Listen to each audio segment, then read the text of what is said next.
चैना नीरा बंसा कुछ सोचा वो न कैला कई करो ना भेज गे मैया। चैना नीरा बंसा कुछ सोचा वो न कैला कई करो ना भेज गे मैया। कि सुन के करो नवा के नामा हमरो करे जावा फटे गे मैया। हाँ सुन के करो नवा के नामा हमरो करे जावा फटे गे मैया। चैना नीरा बंसा कुछ सोचा वो न कैला कई बीमारिया भेज गे मैया। चैना नीरा बंसा कुछ सोचा वो न कैला कई बियाह वो न हो गे मैया। तब बैठल हलै डेटा मोरा छपल हलै कडावा बरतियो नया गे मैया। बैठल हलै डेटा हमर छपल हलै कडावा बरतियो नया गे मैया। पापी हई चाइना निर्वंशा कोढ़िया करो ना भेज गे मैया। तब बढ़ी गए लॉकडाउन के डेटावा मोरा सदियो ना भेल गे मैया। पर का सकेला बिना घर के भीतरिया रहलो ना जा लगे मैया। बिल्डरवा के पापा बिना घर के भीतरिया रहलो ना जा लगे मैया।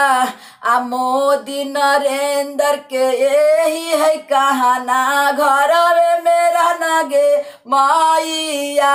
बिल्डरवा के पापा के यही है कहाना घर में रहना गे मैया।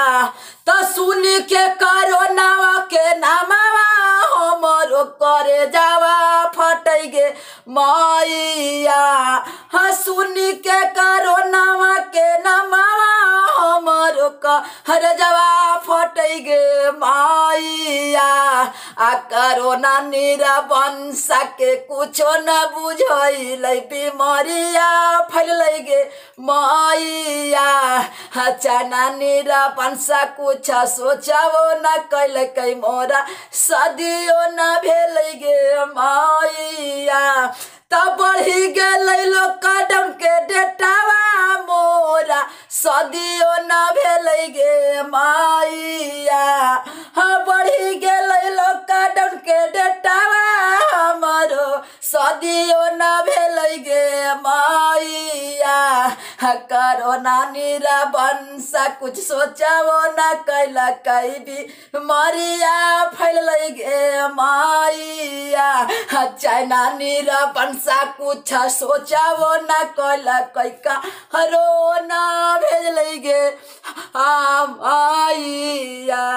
सबके प्रणाम नमस्कार। हम प्रकाश अकेला बिल्डरवा के पापा और कितने भाई लोग के सभी लोग को कार्ड छपल रह गया।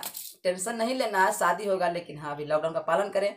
और ये जो है से हमारा पूरा विश्व में फैला हुआ है बीमारी।